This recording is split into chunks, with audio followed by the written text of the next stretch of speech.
Good morning. This is Chris on IMTM Worldwide Radio. This is around the ATL side notes. And as I get started, give me a moment, please, if you don't mind. If you can actually take a moment, you can subscribe to the IMTM Worldwide YouTube channel and subscribe real quick. I'm actually just doing a few last notifications of the show. I kind of got up a little bit later than I anticipated this morning, so I didn't get a chance to post the show on various platforms or whatnot. So I'm just kind of doing that really, really quick if I can. I'm gonna do one more, and I've already knocked out Twitter. If you can, subscribe to the IMTM Worldwide Radio page, also on Facebook and Instagram as well. So whatever platform you participate on the most, you can follow IMTM Worldwide Radio on those pages as well. And I'll show you that in a second because I just finished. There you go, right there. You can also follow myself on Twitter, Intellect ATLs, going right there, and my co-host Jordan Jackson, Jordan 23 ATL on Twitter. You can also follow the Twitter page of the show, IMTM Radio. And if you get a chance, this show is brought to you by IMTM Worldwide Images. Go visit there if you need photos of any kind. I was planning to get up to Atlanta this Sunday, but it's not looking great right now, unfortunately. I have somebody from LinkedIn who wants headshots, but again, it's just hard for me to come 2 hours just for one shoot. I'm trying to book multiples. So if anything, I'll just push her back. But if you know somebody this week who would love photos, they don't have photos right now this second, this will be the time to go ahead and get out the house and get it done. You can visit IMTM Worldwide Images. You can also follow on Instagram. That'll be cool. It's still kind of a new page. IMTM Worldwide Images 1 on Instagram if you know anybody who needs photos for whatever reason. So let's get back up here. And I'm going to do one more post on Twitter, I guess, just for the heck of it, I guess. Let's see. Oh, actually, I didn't do the last one. So let me go ahead and do that real quick. We are live. So it happens sometimes when you just have too much stuff going on, and then you're sick. Because I'm actually sick this morning again, unfortunately. Hopefully it's not COVID. But anyway. So this morning, what are we talking about? We're talking about well, first of all, if you've never watched, if this is your first time watching it, whenever you do get a chance to watch this episode, because I'll have to post this later.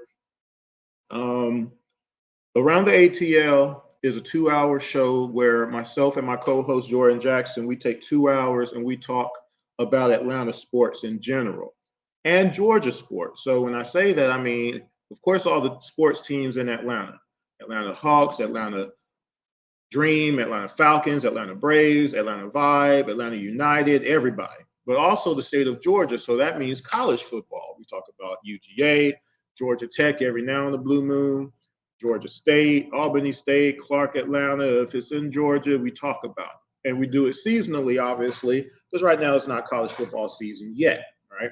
So if you're a college football fan or an alumni and you love talking about your team, subscribe to IMTM Worldwide Radio on YouTube. If you like talking about the Braves, if you like talking about Atlanta United, we do that. Subscribe to IMTM Worldwide Radio on YouTube. It takes a couple of seconds. If you really love talking about the Hawks or the Falcons, definitely subscribe to the IMTM Worldwide Radio YouTube channel. All right. So there is that part. Now, as I get to, and side notes. So around the ATL side notes is kind of like a buffer show where in between the main show. And what I do with this is I actually talk about a specific topic of some sort. Okay. So it could be about a trade. It could be about an aspect of a team. It could be, in this case, the 2023 Atlanta Hawks season, okay, which is what I'm going over right now. So check it out. Like I said, we have a lot of stuff that's going on. Like I said, please excuse me. I'm a little bit ill. Oh, that's the other reason that you should subscribe. So if you haven't watched the last couple of episodes, definitely do that. So subscribe to the IMTM Worldwide Radio YouTube channel so you can watch my review of the 2023 season. I started from the end of the season. I'm going front. Okay, going to the front. So the first game I reviewed was the Chicago play-in game. Then the Pacers game, which was game 82, right? Then the Timberwolves, right after that. All right. And then the Charlotte Hornets game. Most recently, I did the Miami Heat, where the Hawks lost 117 to 111 in double overtime. And so today I'm going over the Denver Nuggets, which is game 78. We're going to do that. Now, one thing before I actually get into the video part of the show, and again, thank you, NBA.com, for being able to provide video of all of these games and whatnot. It really comes in handy, of course. And again, make sure you subscribe to IMTM Worldwide Radio, or you can follow me on Twitter as well, Intellect ATL. You can see it scrolling there. I'll let it scroll one more time so you can see it. Follow me on Intellect ATL if you already don't do so. Let me get it back to here. But try to take a second to subscribe to IMTM Worldwide Radio, because this is where you find around the ATL. I appreciate that. Someone said the other day, and I just want to reiterate this point. I'm going to try to go through this pretty quickly, though, because I did it the other day, a couple of weeks ago, and the last show, actually. But I want to run this down. In his third season in the NBA, Trae Young did do something. He's been doing something for 6 years. But in his third season, he led a team to the Eastern Conference Finals. Okay?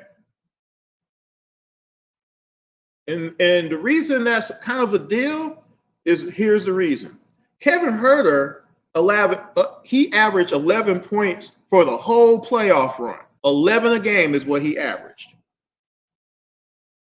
Hunter wasn't available after the Knicks series. In that Knicks series, Hunter averaged 11 points a game.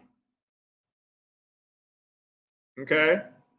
So if it wasn't for the fact that Trae Young was getting 32 and 10, 30 and 7, 21 and 14, that second number, by the way, is assist, of course, right? 27 and 9, 36 and 9, that eliminated the Knicks. Philly, 35 and 10, 21 and 11, 28 and 8, 25 and 18, 39 and 7, 34 and 12, 21 and 10. That eliminated Philly. And of course, the Bucks series, 48 and 11, 15 and 9, 45 and 4, then missed game 4 and 5, then playing hurt, 19 and 9. The Hawks would have never made it past the Knicks. And nobody was talking defense or shooting percentages during that run, because Trae Young was killing everybody. Okay. Well, Chris, what about that Miami series? Again, you had Bogey.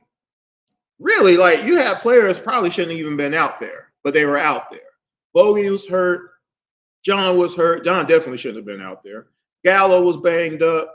Clint wasn't really playing. Okay. That's like 4 of your main players right there. So, Coach Spo, unlike our team, Coach Spo don't let the best player on your team beat you if he don't got to. And in this case, it was laid out for him. All these other guys are banged up. So if we concentrate on, we put all our effort in Trae, we're going to dare those other players to beat us. Now,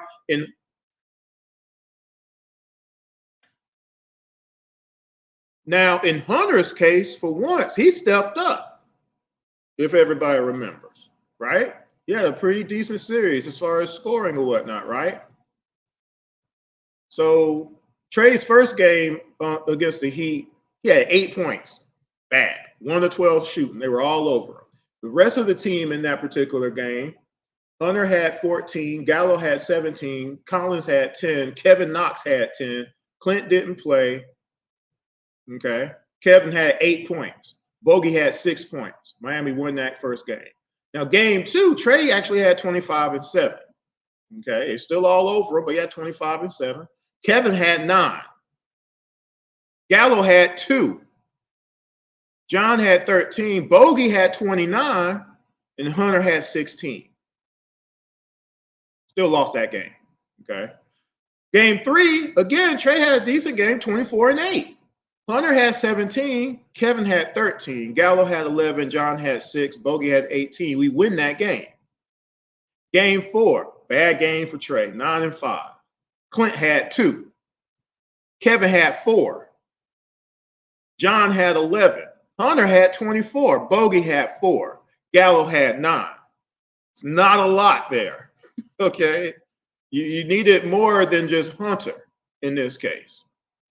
Maybe like Kevin, but he's nowhere to be found. And then game 5, where we only lost that game by 3 points, Trae had 11 and 6, John had 7, Kevin had 12, Gallo had 12, Bogey didn't play, Clint had 2, Hunter had 35. We've never seen that version of Hunter ever again, by the way, as far as scoring. Okay. Now, Boston, which was last year, right? Game 1, Trae had 16-8. Okay.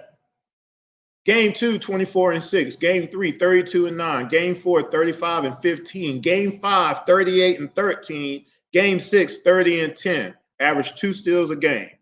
Now, here's what everybody else did for the most part. Game 1, now, and I've been saying this for a minute, couple of weeks now. DJ did his job in regards to scoring. We just needed a little bit of help, and we would have beat Boston last year. Trae did his part. DJ did his part. We needed something else. We needed a slowdown or a stoppage on either Tatum or Brown, and we could have won that series straight up. Game 1, DJ had 24. Hunter had 11. Collins had 12. Clint had 12. Bogey had 9. We lost that game 112-99. Game 2, DJ had 29. Now, remember, I just read off what Trae did at each game, right? Game 2, DJ had 29. Hunter had 18. John had 5. Clint had 4. Bogey had 18. We lose that game 119-106. Game 3, DJ had 25. Again, DJ's doing his job on his end. Hunter had 11. Clint had 10. John had 8. Bogey 15. Bay had 15. Bay outscored Hunter in this game. JJ had 10. Hawks win 130-122. Barely won the game, but we did win 8 points. Game 4, DJ had 23. Hunter had his best game of 27. Clint had 10, John 5, Bay 5, Bogey 8. We lost that game by 8, 129-121. Game 5, DJ was suspended. Hunter had 13, Bogey had 18. John had his best game with 22. Clint had 4. I have to emphasize that because he's our man in the middle.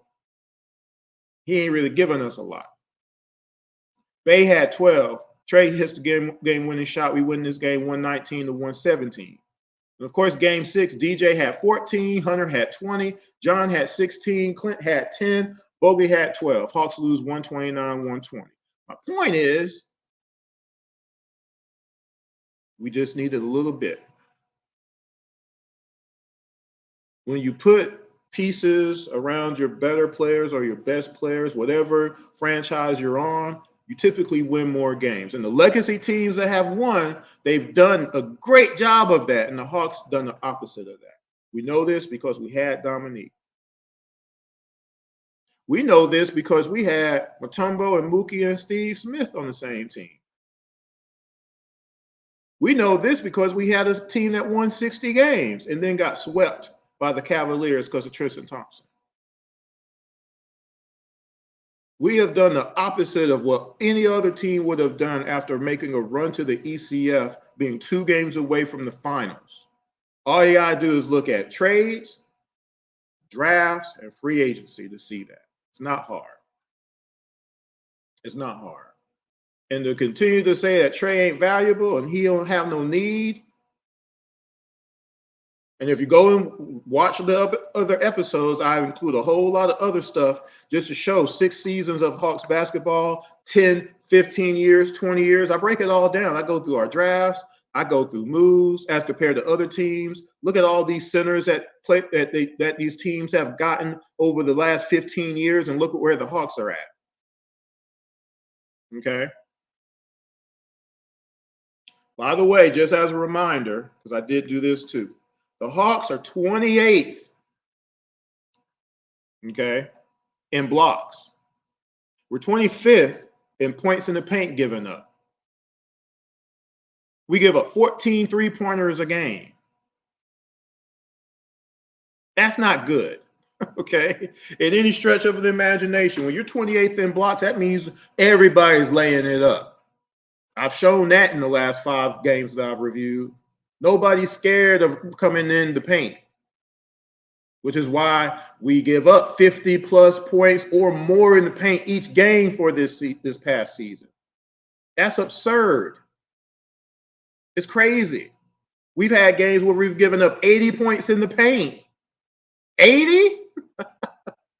80 points? Like, seriously, how can you say that's good? There's people who say that's all right.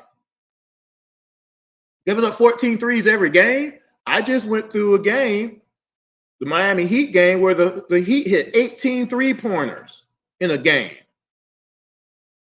The play-in game, we gave up 42% from three. Most of them were wide open. How is that good? Oh, well, Chris, it's because of Trae. No, it's not. Go watch.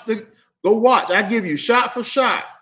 You can't go and watch shot for shot and be like, oh, well, that's actually Trae's fault. No, you can't do it. You can't deflect. You can't make it up. You can't just keep saying stuff that ain't true when you present it with what actually happened in the actual game. There's video. You don't like to read, there's always video. All right. So let's get into this Nuggets game. So the Hawks gave up 18 threes in the Miami Heat game I just showed you. This Nuggets game is the game before that one. Okay. So in this game, the Nuggets beat the Hawks 142-110. All right. They shot 60% from the floor in this game. They shot 56% from three in this game. They hit 23 three-pointers, 48 points in the paint, 10 second chance points, and 24 fast break points. We're 28th in fast break, by the way, in the league, at the bottom. The last 2 seasons specifically, after each game, I would get online or post it on Twitter. Here are the things that mess us up: points in the paint, second chance points, 3-point percentage, and fast break points. Look at it. Let's look at that and see. And there it is. And that's the reason we probably lost. Because we don't have no defensive discipline. We don't know how to play defense. There's something in this particular game I'm going to show that is so embarrassing. I thought I've topped it in those first 5 games. There's always something that really makes you mad. But in this one, there's another one that tops all the others. I'll get to that in a little bit. The other thing that I do when I do these reviews, besides rattling off what the other team did, I show you what the top 3 scorers of the other team did, and of course break down what the Hawks did on their end, and then I get into the game footage. So for the Nuggets, KCP led the team in scoring with 24 points. MPJ had 20. Joker had 19, 11 dimes, and 14 boards. Okay. By the way, again, just as a reminder, this is the part of the season now where Trae isn't playing. Remember, I went from the end of the season to the beginning. So that Charlotte game where we lost 115-114, that was Trae's first game back. And he didn't play the fourth quarter. We had a 92-77 lead going into the fourth, and we lost that game 115-114. Now, if people didn't watch the game, they would be like, oh, well, we blew that lead because of Trae. No, Trae didn't play the fourth quarter, so explain it now, right? It's not even about context. It's just about reality at a certain point. You see what I'm saying? And the Heat game that I just did the other day, we lost that game in double overtime, 117-111. Oh, well, we lost that game because of Trae. No, Trae didn't play that game at all. The reason we went to double overtime is because Bogey wasn't playing his man again. Same guy, Highsmith. Wide open 3. Got them to double overtime, and then we lost it in double overtime. Why? Because we still can't stop the 3. It's ridiculous. And we're going to talk about DJ a little bit as well. So just as a reminder, let me get down here. DJ is gone. Now what? We're going to talk about it. And if you get to watch while I'm still online, go to the comment section if you want to speak on that a little bit. And why don't you believe that DJ wasn't a good defender despite what 2 years of game film shows you? I mean, really, what I've shown so far should tell you that. I've only did 5 games so far. I've only done 5. That Chicago game should really have made you upset. For some reason, nobody cares. But that Chicago playing game should have made you upset. Kobe White had 42 points. There should be no way that should have happened. That wasn't Trae's assignment. Trae's assignment was Ayo and/or Caruso. But DJ was on White. And then he wouldn't stay on him, and all of a sudden Bogey is on White for some reason. And he killed Bogey. But anyway, on layups, by the way. Anyway, let's get into the Nuggets game. So, first shot of the first quarter. Oh, my bad. I hadn't gone through the Hawks yet. So, Hunter in this game had 18 points. He was 4-11 from the floor. He was 2 of 8 from 3. JJ had 17. He was 8 of 18 from the floor, 1 of 5 from 3. Clint actually had he had one of his best games of the season. 19 points, 12 boards. He was 5 of 6. And he hit 9 of 12 from the free throw line. So he can do it, he just doesn't. Bogey had 18 points, he was 6 of 10 from the floor. DJ had 14 points, he did not have a good game. He was 4 of 15 from the floor, 3 of 8 from 3. Vitt had 3 points. Bruno had 6, 3 of 9 shooting. Garrison had 11. Kobe had 4. Kumoji did not score in this game. All right. Now, first shot, first quarter. Let me go ahead and sync this up a little bit. Hopefully I got all the shots right. Actually, this morning, I forgot that I hadn't even downloaded the shots yet to StreamYard, which is pretty bad. So I had to scramble and do that this morning. I was up till about 3 o'clock this morning. So trying to get this show together at the last minute because I'm sick. If you can hear it, I'm sick.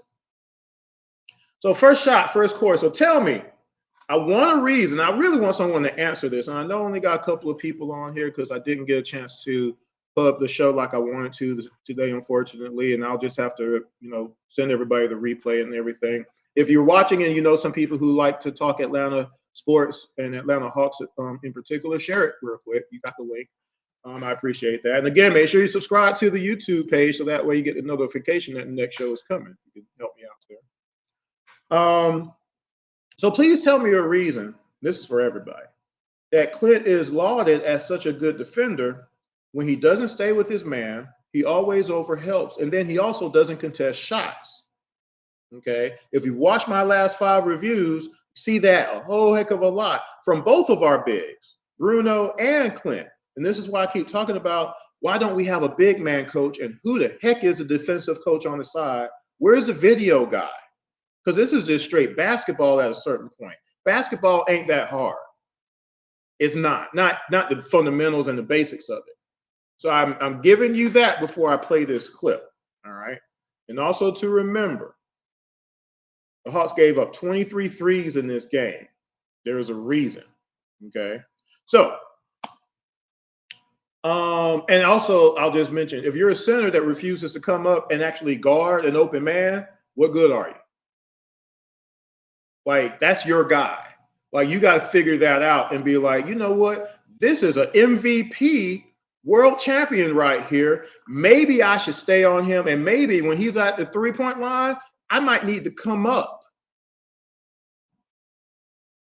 But that's not what happens, though.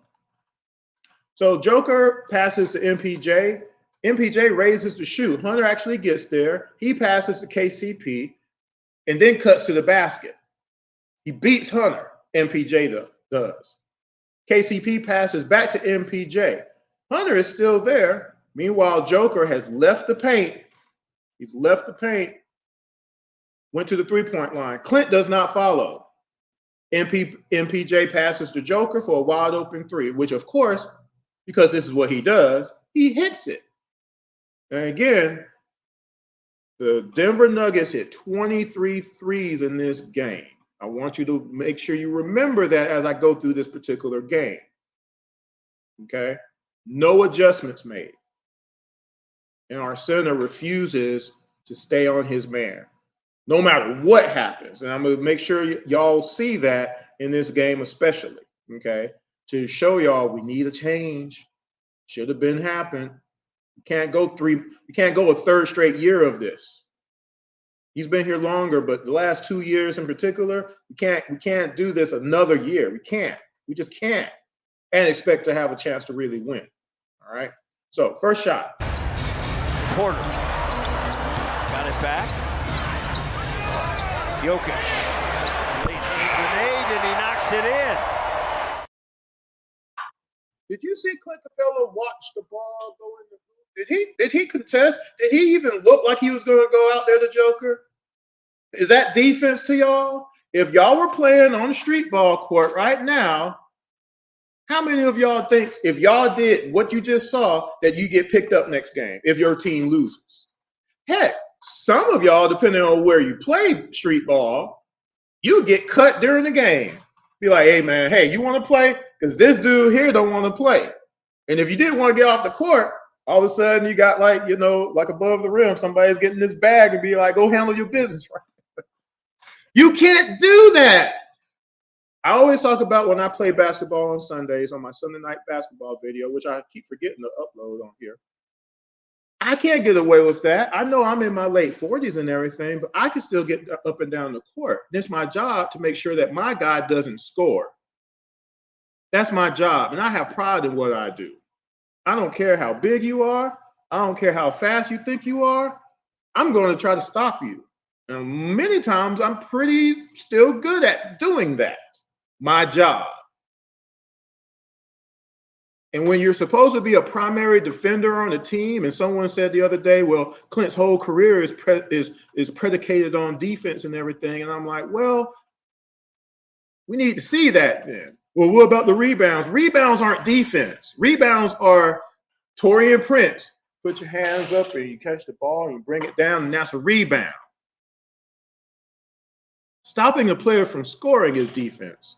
Preventing a player to get his position is defense. Deterring that person from shooting the ball is defense. Blocking the shot is defense. Because that's a field goal that didn't happen. They got to try again now if they get the rebound. That's where defensive rebounds comes into play. But offensive rebounds ain't defense. Getting 5 offensive rebounds a game don't do you no good if you don't score on them. And if all of them are actually your missed shots, that's not as valuable, especially when you can't put it back in. Just saying, that's a fact. If you're getting 8, 9, 10 defensive rebounds a game, now you're preventing that other team from getting another opportunity, aka second chance points. But sometimes teams don't get second chance points on you because they finish at the basket all the time. Because they got people who can finish at the basket all doggone time because we give up nothing but layups because we can't stop a layup. I'm sorry, Clint can't stop a layup. Nobody is, you're going to see this in this game, especially again. Nobody's scared of laying the ball up on Clint. Rudy Gobert, that's a different story. Wemby, that's a different story. Heck, Nick Claxton, that's a different story. But Clint, nobody cares. But that was the first shot of the game. 3-pointer by the Joker. We want to see it again for the people who just the little bit of people who came in so far. Appreciate y'all watching. Make sure you can hit up on the comment section, but don't cuss. This is a non-cussing show. Let me show it one more time just to show you the elevated defense of Clint on this one play. Porter got it back. Jokic. Grenade, and he knocks it in. Joker had time to walk into it, lace it up, his funky delivery and everything, didn't he? Because Clint wasn't coming out there. And the league knows he's not going to come out. Second shot, first quarter. KCP has the ball. Joker sets a pit on Bogey. Bogey falls down, and KCP hits the jumper. It's pretty easy on this one. And, of course, Jamal on the Denver Nuggets. Latavius Caldwell-Pope as Bogdanovich slid, and the Nuggets have their first lead at 5-3. I don't need to describe that one Third shot, DJ has Murray. By the way, so because we got two Murrays here. So DJ and you got Murray. If I say Murray, that's Denver, okay? So DJ has Murray, Hunter has MPJ. Notice how MPJ walks to the three-point line and Hunter never looks to see where his man is. So we're just talking about basic defense. How do you never know where your man is? And he's supposed to be one of our primary defenders. So if you want to throw Trae in there, okay, if Trae hovers around and things of that nature, but is he really never on his man? But Trae's not a primary defender for us. Y'all say he can't play defense, he can't guard a parked car. Okay, fine. But what about Hunter then? What's his excuse? Because he's supposed to be able to guard a parked car, right? And DJ as well, right? But Trae doesn't play this game. So what's the excuse? Because the other excuse that people say is, well, Trae hinders people from doing their jobs. So I want you to watch this whole game as I go through it, and you tell me how that's happening. All right. So anyway, also notice where Bogey ends up in this play. So when Murray drives, both KCP and MPJ are wide open because people are not staying with their man, don't even know where their man is, and really don't look like they care because their version of defense is ball watching.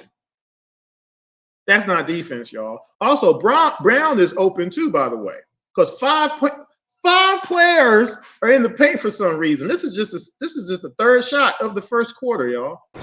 Missed his first shot, guarded by DeJounte. He's having a good season, particularly with Trae Young. Now Murray's in the lane, over to Porter. Porter's got a good look for three.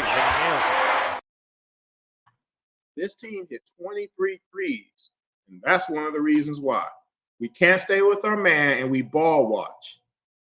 We don't know where our man is because our backs are turned to our man because we're ball watching. Nobody can use peripheral vision. They don't know what that is, apparently. Let me play that again. Missed his first shot, guarded by DeJounte. He's having a good season, particularly with Trae Young. Now Murray's in the lane, over to Porter. Porter's got a good look for three. That's winning defense. That's team defense right there. I like to play the game the right way. That's what one guy said. They ain't here no more. Whatever. Get out of here with that. And again, sorry that I'm not feeling well, but I'm gonna try to get through this show anyway. Subscribe to the IMTM Worldwide Radio page so you can watch all the shows coming up and past shows. Because remember, I've reviewed 5 games already of the 2023 season, shot for shot. So check it out. All right. So fifth shot, first quarter. Joker is bringing the ball up. He does that a lot in this game, by the way. Murray pops to the three-point line. DJ puts in some effort in staying with his man. I'm saying this kind of in a certain way. And Murray hits a wide open three. And no, Joker doesn't really screen DJ in this case. He's just late. This is fifth shot. Oh, I missed a shot. Fourth shot. My bad. I jumped ahead one. Fourth shot, first quarter. Off of a missed field goal attempt, Brown takes the ball all the way up the court for a layup on Bogey. Kentavious Caldwell-Pope knifing through the screen. That's good defense. And Christian Brown has it. Third start for Christian Brown. He's on the run. Euros by Bogey and scores it. That was excellent defense. So fifth shot, Joker brings up the ball. I don't need to go through that one again, do I? He came up all the way up the court. Nobody stopped the ball, which the Hawks don't know how to do either. Nobody stops the ball on the fast break, by the way, which is why we're 28th in fast breaks. Excuse me. Joker brings the ball up. This is fifth shot, first quarter. Murray pops to the three-point line. And again, DJ puts in some effort in staying with his man, and Murray hits a wide open three. Fifth shot, first quarter. Under 110. 12-12 our score. Now Murray, top of the key. Got it. And Murray bangs in a straightaway three. Y'all trying to convince me that he's a primary defender. Trae ain't on the floor. Trae ain't on the floor. Everybody should get locked down. I'm sorry. That's what the truth is supposed to be, per what everybody keeps saying, or a lot of people keep saying. But if you watch that Chicago game, The Pacers game, they scored 157 points on us.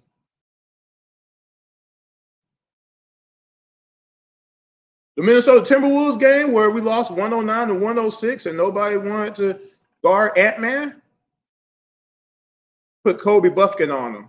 We don't need me or Hunter. We're the best defenders on the team, but we're not going to take up the challenge to say we're going to stop this guy from scoring and winning the game. The Miami Heat game, I just did 117 to 111 in double overtime, and we couldn't stop Tyler freaking Hero. Nobody wanted to stop him. Nobody wants to stop Jimmy Butler. Nobody wants to stop Jovic getting 23 points. Highsmith hitting wide open threes. We can't do that. 6-shot first quarter. Off of another missed shot, KCP gets the board. Throws it ahead to Joker, who lays it up on Clint. Pretty easy. Hawks out on the break. And this could be a lay-in. No, missed it. Porter was there to influence it. Now Jokic around Capella, drop it in.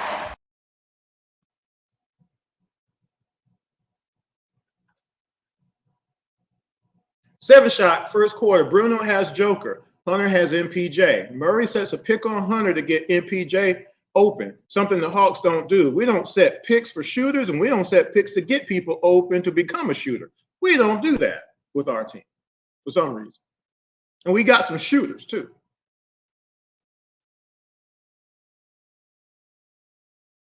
Hunter can't get through his screen, so then Joker sets a pick on Hunter, another pick. And then instead of Bruno stepping up to take MPJ, he backs off and leaves MPJ, of all people, wide open for a jumper. 7-shot first quarter. Good all-around player. Porter got the handoff, got a clean look, nails it. That's a nice handoff by Nikola Jokic. Clean look. Yeah, clean look because nobody stepped up because our bigs don't step up. They back up. They shimmy back.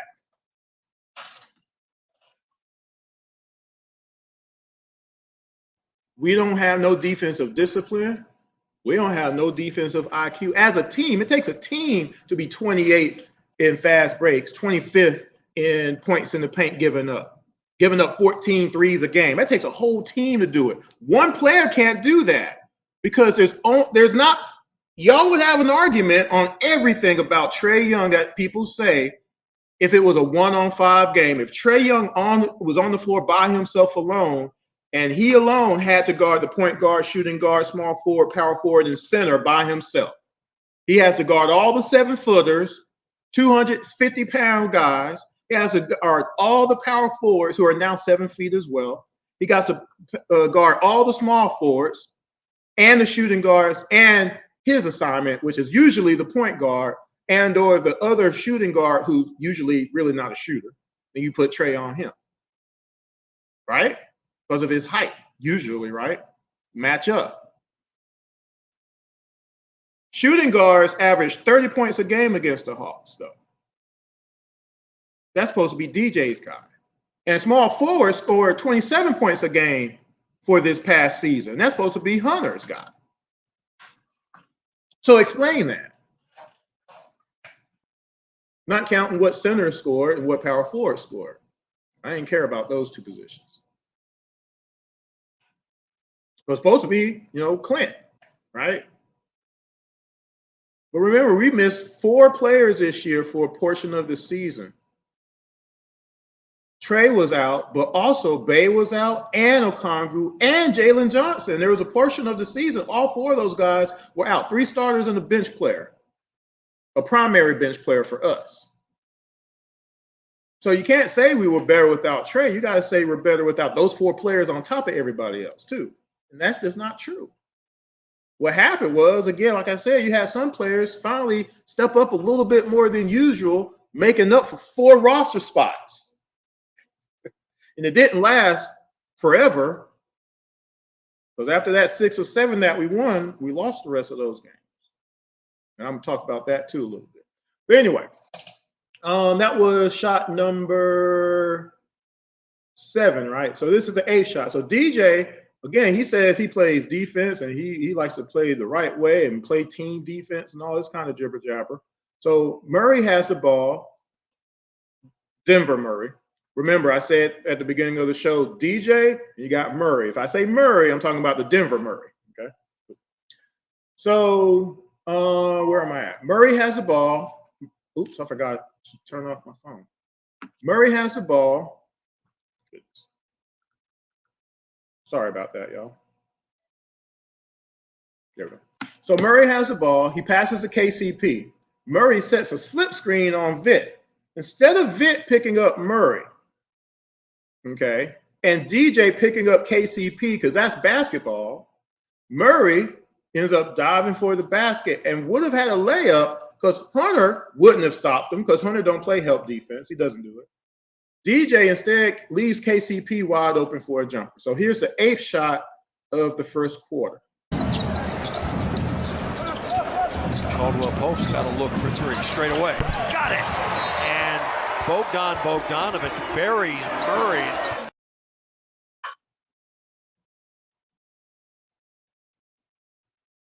And why is Vitt helping up Murray? F good sportsmanship. We need some goons on our team, I swear. But anyway, that was the 8th shot. 9th shot. Here's another fast break. So Murray gets it to Joker, who gets ahead of Bruno. He lost it. And Murray, who for some reason DJ just left his man, he gets the rebound, puts it in on Vitt. And now Murray, lob it into Jokic. Back to Murray, lay it up and in. Well, there's a play you don't see very often in the NBA. So Murray just standing there for that possession, that attempt, and then just kind of walking around. That's defense. That's championship defense. That's defense. Interesting. 10th shot, first quarter, off of another missed shot. Joker passes the ball all the way down to Holiday, who gets a layup. Pretty easy. 10th shot. 3 seconds. Long bomb by Bogey. Hits the side of the glass. Leaking out is Holiday. Look at that pass. Man. Wow, man. 11th shot, first quarter, last shot of the quarter, actually. So at the start of the play, notice that nobody has Watson. Reggie brings the ball up and drives all the way to the basket. He misses the shot, and then Watson is there to put it up for a layup. But watch that Watson doesn't have nobody on him. Quicker and further up, you got to get him. Reggie Jackson on the run, splits the defense, put it up, no. Follow, yes! Peyton Watson, Johnny on the spot. That was JJ's guy. Doesn't know where he's at. This is what the whole team does. It takes a whole 12 players to do the defense that the Hawks played this year, not one player. And as much as Trae Young is not a good defender, he ain't the worst. I know this because his man is not dropping 30 points on us every night. That's a fact. There's those times he has those bonehead turnovers too. Some of those turnovers aren't really his turnovers. They just attribute it to him because the other player just muffed the ball or whatever. But he does have some bad passes, especially at the top of the key. He just not whatever. He just passes it to somebody else, you know. But all of his turnovers don't even come into points off of turnovers either. And even if they did, you're not losing those games because of 8 points off of turnovers of Trae Young. You're just not. I'm showing you why. Because we're giving up wide open threes all the time. Wide freaking open. And wide open layups and dunks. I'm showing y'all this. You watch the 5 games I've shown so far on Around the ATL on IMTM Worldwide Radio. There it is. Make sure you subscribe on YouTube. You've seen that for yourself. Some people just choose not to watch the games. They just see the box score and they make assumptions. I like facts. Here's how those points were actually given up, and it's not how you think. All right. Second quarter, first shot. Reggie again drives the ball all the way to the rim, gets his own rebound. Bruno is there, and he puts it up for a layup. First shot, second quarter. Scoring 33 points, that usually works. Now we've got Zeke Naji coming on. Reggie inside, got it. So Zeke Naji. Again, a reminder, Denver hit 60% from the floor, 48 points in the paint. Just a reminder. Second shot. Bogey again has no idea where his man is at. He won't stay with his man. He won't do it. Strother passes to Holiday for a wide open three. Remember, Denver hit 56% from three and hit 23 of them in this game. I know some don't care about that, but I think it's kind of a big deal. Lineup we haven't seen very much. Strother. Holiday for three. Got it. Nice pass. There's a hesitate contest again. Should I get my hand? Should I get closer? Should I? Third shot, second quarter. Bogey has Holiday. DJ has Reggie. Holiday passes to Reggie. Reggie drives to the bucket again for a layup, this time over Clint. I don't know who I should give these 2 points up to, DJ or Clint. I'm not sure. Point lead for the Denver Nuggets. Reggie coming in, score it! Reggie Jackson, a little bounce to his step. I think I did make a decision by the end of the review when I did it. But you be the judge. Fourth shot, second quarter. Why is DJ on Holiday now and JJ on Jackson? One thing I always talk about is you have an assignment. You shouldn't be leaving your assignment on your own. Like, your assignment can change on a pick or a screen that you don't get through, but you still should get back if you can. And I always talk about you can do that. If the other team doesn't take advantage of a mismatch, you can get back. Just got to be quick about it or call it out and switch back. I do it all the time. Hey, Chris, get back on your man. After a switch, we got time. And or we double team.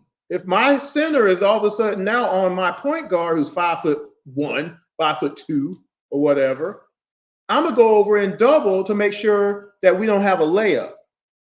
Our team don't do that. Our team will just leave you on the island. That's Joel Embiid out there. Garrison is supposed to stop him now.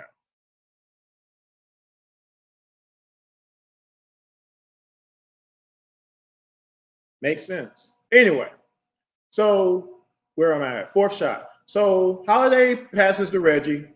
JJ gets pushed away by Najee.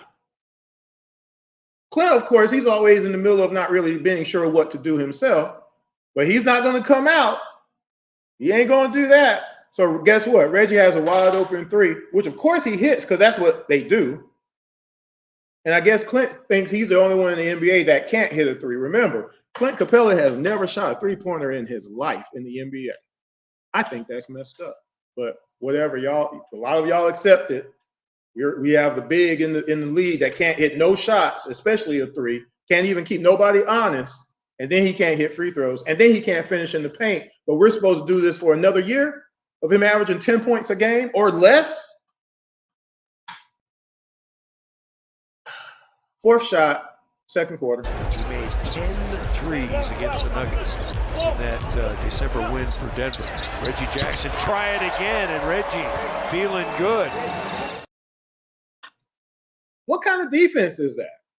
And again, just a reminder, Trae Young wasn't on the floor. Did you see him? Did you see him how he was holding people back from doing their jobs, from playing defense? Did you see Trae grabbing and holding anybody?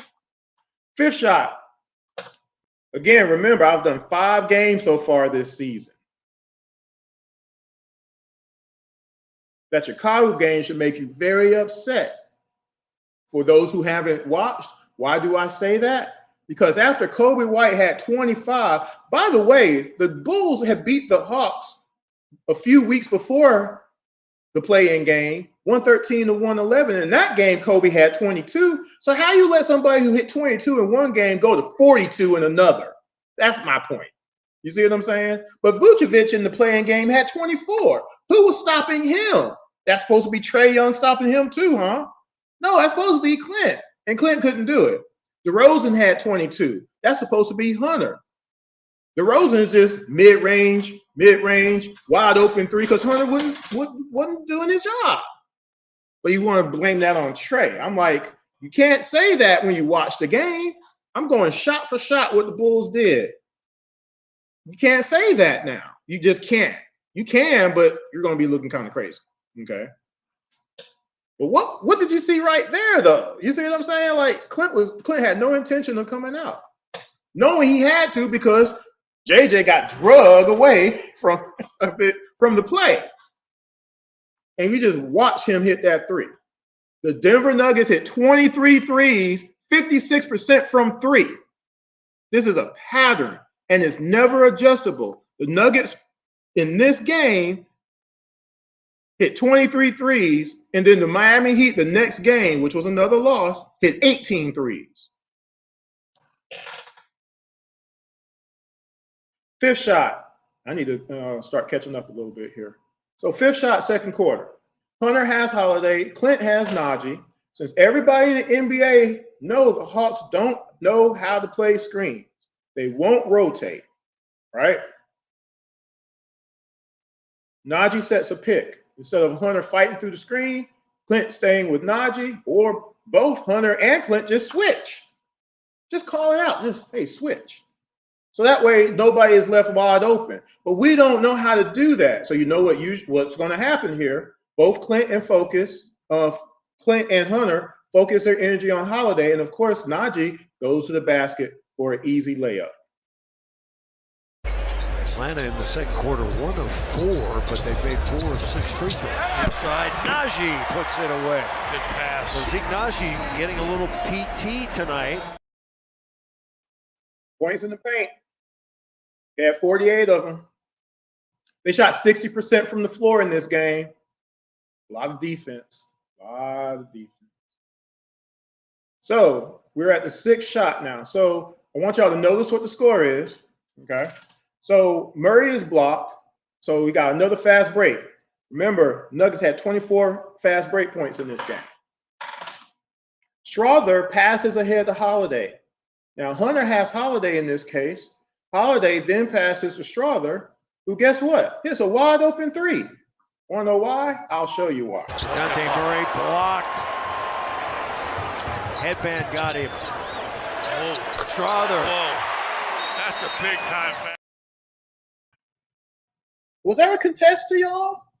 Was that an energetic, I'm not going to let you hit this shot contest? Or was that, I've already conceded that you're going to hit this three because y'all are just so good, much better than us, contest? Seventh shot. DJ is on Jackson. Now, I want y'all to look at something.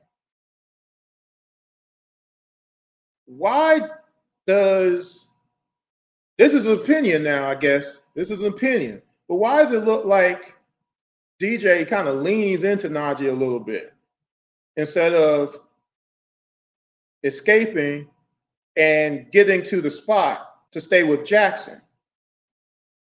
Because, again, this is just basketball. Because, again, read and recognition, feeling what's going on in the game, just recognizing certain things, okay? Watch this shot. Reggie Jackson casts off. That's good, too. Boy, I tell you what, when he gets it rolling, he can start to cook. What was hindering him to stay on Jackson in that particular case? You see what I'm saying? It's these things that can be seen as little that become really big when you see what the score is. And you see that we give up 50 points a game in the paint. We give up 28 fast break points. You see what I'm saying? We give up 14 threes every game. Average? It's not cool at a certain point. It's a team game for a reason. It's 5-on-5. It's not golf. It's not tennis. It's 5-on-5. 5. And if one of those 5 supposedly, again, Trae ain't the best defender in the world, but he ain't the worst. But if you got other people who's supposed to be better at defense, that's supposed to mitigate that. But if they're equally as bad, guess what? You don't win. That's what. And Murray and Hunter shouldn't be as bad as they are. There's really no excuse for it. Truthfully, there ain't. It just isn't. And especially if Trae ain't on the floor, supposedly holding them back. Because again, that's the excuse. A man is saying another man is stopping him from doing his job. That's a punk move, in my opinion. I've never blamed another man for not defending my position before in my life, ever. Because it's stupid to say that. Just say you're bad at something. Just say you're weak at something. Just say you don't care. Just say you're out there just running laps. You're just trying to get a sweat. Just say that. I'd rather hear someone say, "Man, my bad, Chris. My heart wasn't in it today, man. My girlfriend broke up with me, and I just came out here to hang out with the guys or whatever. The next game, Chris, I'll be a little bit." I'd rather somebody say that. You see what I'm saying? And just be honest, rather than Anyway, so where am I at? Is that the 7th shot? 8th shot. So DJ has Murray again. He passes to Joker. Joker gives it back, and he sets a pick. Of course, Clint is going to look at Murray because that's what Clint does. So Joker is driving to the bucket. Murray keeps it. Comes to the top of the key. So he's resetting a little bit. So Joker comes to set another pick.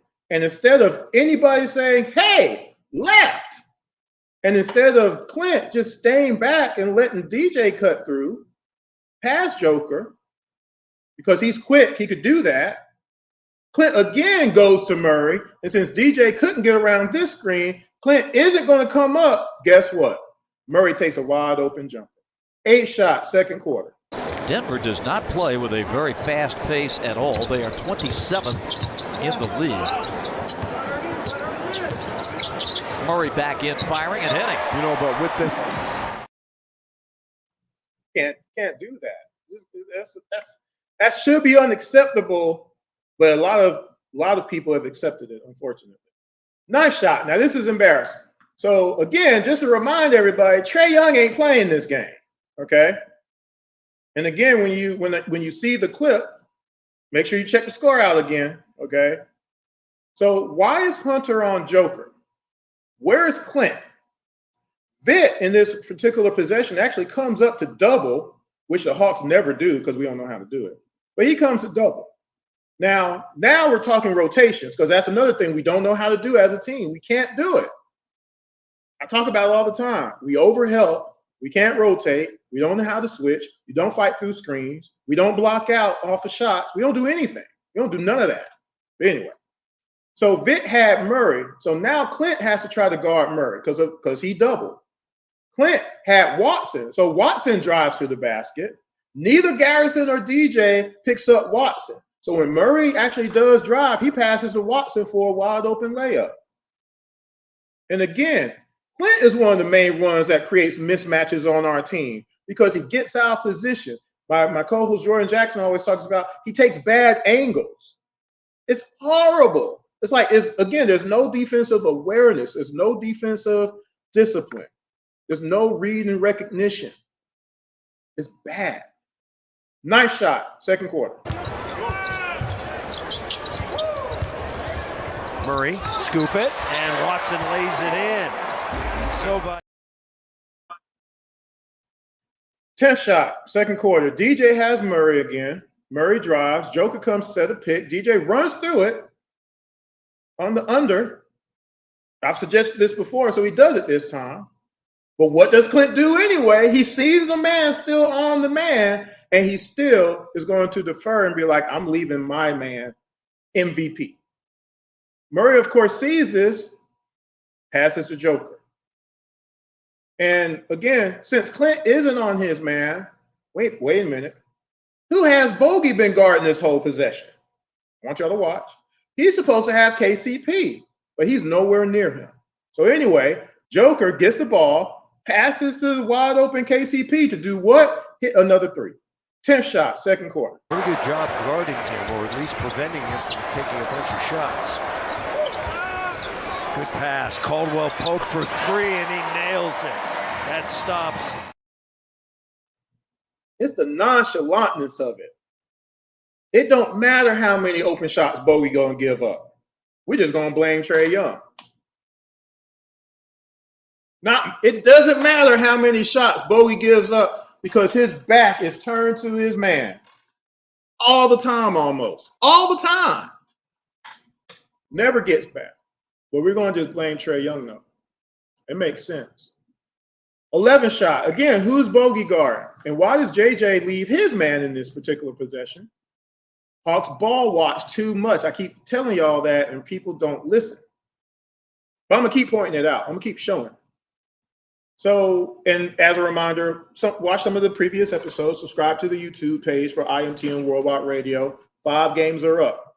Bulls, Pacers, Timberwolves, Hornets, Heat so far. Last 5 games of the season plus the play-in. All right. Last 4 games plus the play-in. This is game 5. So, where am I at? DJ has Murray. Joker comes to set a pick. And you already know Clint's going to stay with Murray. So 4 Hawks are in the paint. 4 Hawks got their toes in the paint. As Murray jumps and in midair passes to Watson, who gets a layup. Because again, JJ is ball watching and not on his man, deterring man, ball denial of his man, making sure his man is not unimpeded. 11 shots, second quarter. 59-50, Nuggets.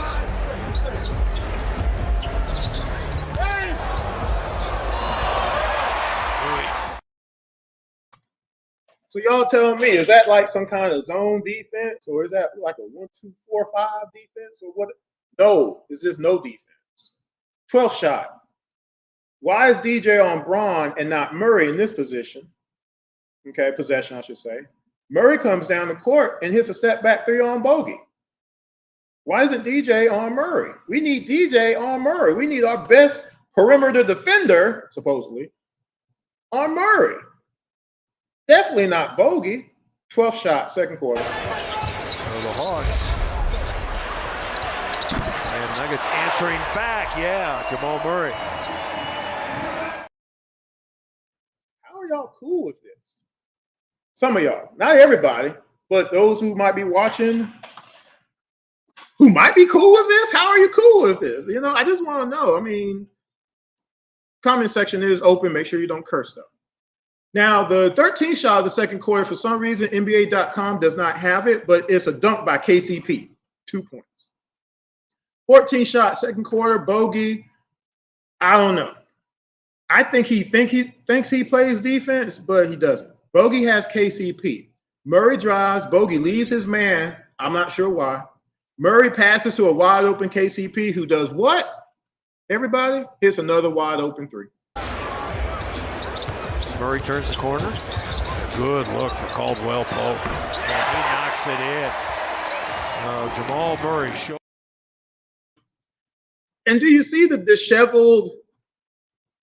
But I'm like, if you just stayed with your man, he wouldn't have hit that wide open shot. They would have had to pass it to somebody else possibly. And maybe even if he had stayed with his man, he still would have hit that. But it was a little bit less likely. He's wide freaking open though, folks.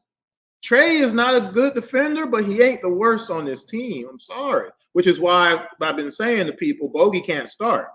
You can't have him out there playing starter minutes. This is why. It don't equal out. Bogey don't average 29 a game. If he averaged 29 a game, he might equal it out because of the 24, 25 points he gives up. Just wide open shots. These are threes. That's kind of a big deal, y'all. That was the last shot of the second quarter. Now we're going to halftime. Denver hit 4 threes in the first quarter, 7 threes in the second quarter, 6 threes in the third quarter, and 4 more in the fourth.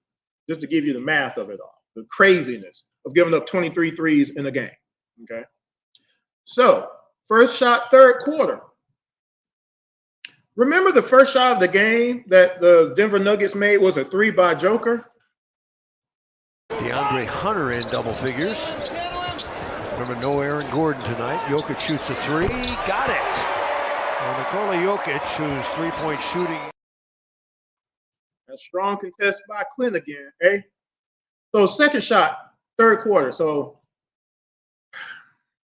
This is every game again. This is really laughable at this point. Bogey has KCP. Hunter has MPJ. DJ has Murray. Clint has Joker.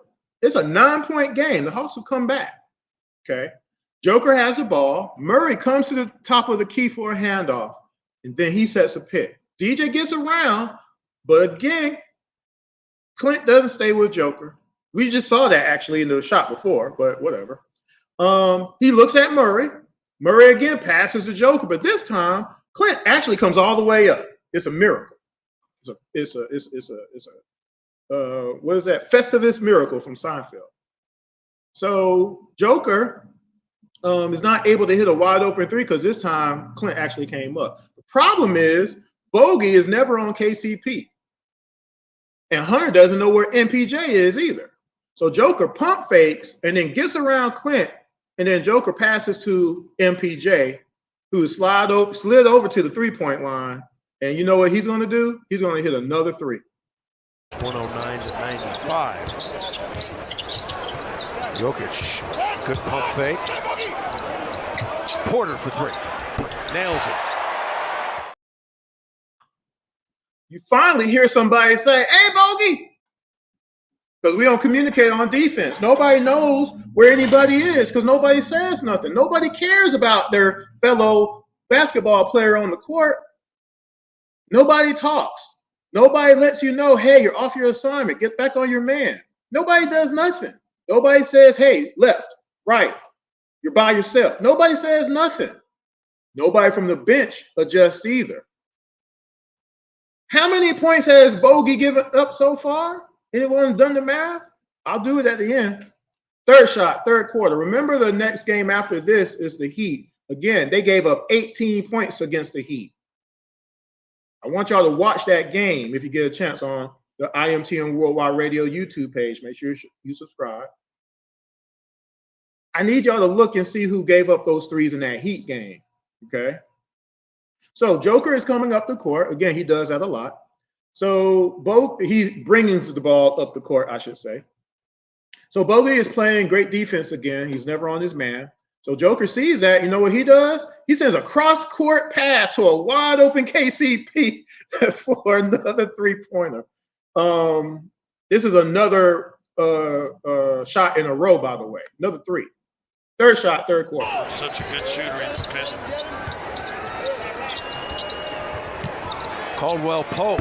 Got it. And Caldwell Pope, who has been shooting well. Who has been shooting well. KCP had time to make bacon pancakes, bacon pancakes, and eggs, and some freshly squeezed orange juice before he shot the shot. Defense. Fourth shot, Joker has the ball, his turnaround jumper on Clint. This is pretty easy. If you're thinking about it. Let's go over to Kate. Guys, Coach Malone in that last time out, he said, right now we've got a bad combo on the floor as Nikola Jokic makes that jumper. He said, right now. Malone's talking about he got a bad combo on the floor and he's in there beating the brakes off of us. But anyway, you see how that is? The sense of urgency on the other side. He's worried. He has a feeling. He's going to make some adjustments. The Hawks, we're good.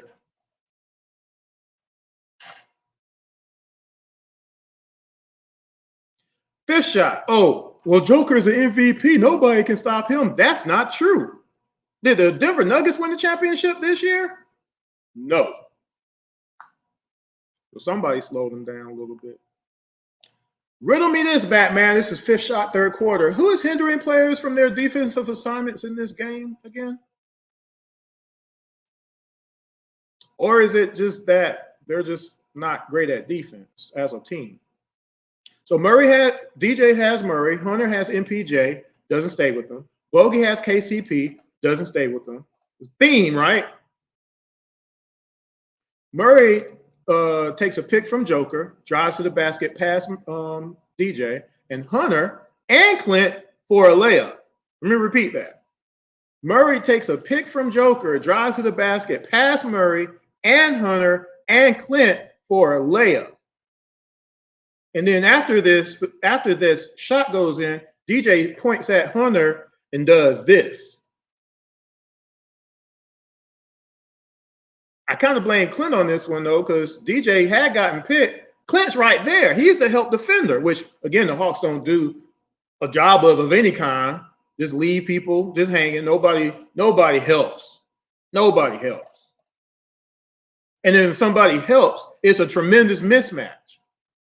Like Bogey had Vucevic in the paint one time in that Bulls playing game. Bogey can't stop Vucevic. But he was down there, though. But anyway, fifth shot, third quarter. 80-71, Nuggets by 9. Jamal Murray's in the lane, flip it up, yes, and a foul. The things that man can do. Things that man can do. Yes, and a foul, right? Again, if you have any comments, I do see a few people on here now. And again, I'll make sure I believe you can make a comment after the live show, because I had someone comment before, and I do respond to comments as well. So if maybe you're at work or whatnot and you're watching this, and hopefully you're not driving and watching this, but if you have a comment about anything I've shown so far, throw it out there. But I'm just showing you what happened in the game. Again, I don't got CGI. I don't have artificial intelligence. I can't change what actually happened in the game. But this is game after game after game after game after game after game after game. Malachi Flynn had 50 points on us. We almost lost to the Pistons.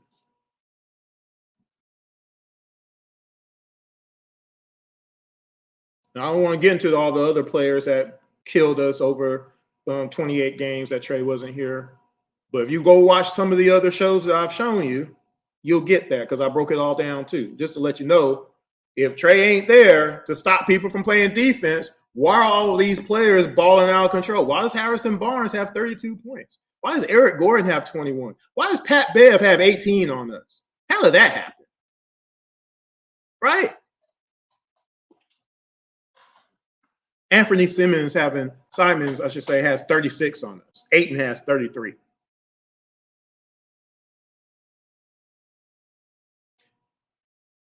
Where am I at? Sixth shot. Why do you leave your assignment? Sixth shot, third quarter. Why do you leave your assignment? Why do you defer your responsibility to somebody else? Joker is running the break. Joker passes it to Murray. DJ has Murray. Bogey's supposed to have MPJ in this particular case because Hunter has KCP. Not sure why that happened, but that's the move. So MPJ sets a pick. DJ doesn't get through it. He actually turns around. So instead of staying on Murray, Bogey is on Murray now, and he shoots a jumper in Bogey's face. Jokic closing in on a double-double. Matter of fact, he's got one, 14 and 10 rebounds. To go with 7 assists. Long range, Murray. Seven shot. Nobody stops the ball. So there's a fast break against us again. Again, we're 28th in the NBA on fast breaks. Joker is again running this fast break again. KCP is running to the corner as the Joker passes to MPJ, and then MPJ passes it to a wide open KCP for what? Another three. Now, I really don't know who to give this three-pointer up to. I think maybe DJ or maybe Clint. I'm not sure because, DJ was there, but Clint, I believe, could have gotten the bronze. So if DJ just stayed on KCP, we don't get that wide open three. But y'all could be the judge. 11-point lead. Johnson's shot blocked by Murray, who's much improved on defense this season. Over to Porter. Caldwell Pope for three. Needs a bounce, and he gets it. Wow. Remember, KCP led the team in scoring this game. If you remember, I mentioned that at the very beginning of the show. Eighth shot, third quarter. Off a missed shot, Joker gets the rebound, passes ahead MPJ, and since Hunter just let him go, gets a dunk. Pretty easy. Very good snipers. And Jokic the rebound. Snap it, Porter. Got it. Well, how about that? That's a chest pass. Folks, nice one. About 66. Hunter sure was casual. Casual. Anyway, nice shot, third quarter. Again, Hawks have no defensive discipline. They don't have no plan on defense. We don't know how to double team. I've shown that plenty of times. We don't know how to rotate. We overhelp on everything. We don't communicate. So in this particular possession, I'm not sure why all of a sudden DJ would want to double and why DJ is the doubler in this case. It's just a bad move, just personnel-wise on the floor. So he leaves MPJ wide open, okay? Joker passes to MPJ. Vic comes. MPJ passes Murray. Garrison comes. And, of course, somebody's going to be open. In this case, it's Brown for a wide open three because Murray, he had a little bit of time he could recognize that he needed to switch over for the rotation, but it's not fast enough, and Brown is wide open. Again, though, I'm not really sure why we're doubling Joker because Clint's supposed to be able to stop him. Now Jokic against Capella. Pass it out. Porter, swing it. Christian Brown. And he hits the three. It's a three-point smorgasbord. See, I can understand maybe doubling him if, let me see, how much did Joker have in this game? Joker had 19. It wasn't like Joker had 39 points in this game up to this point. That's not the case. So let Clint try to handle his business. You know what I'm saying? But I don't know. I just don't know anymore.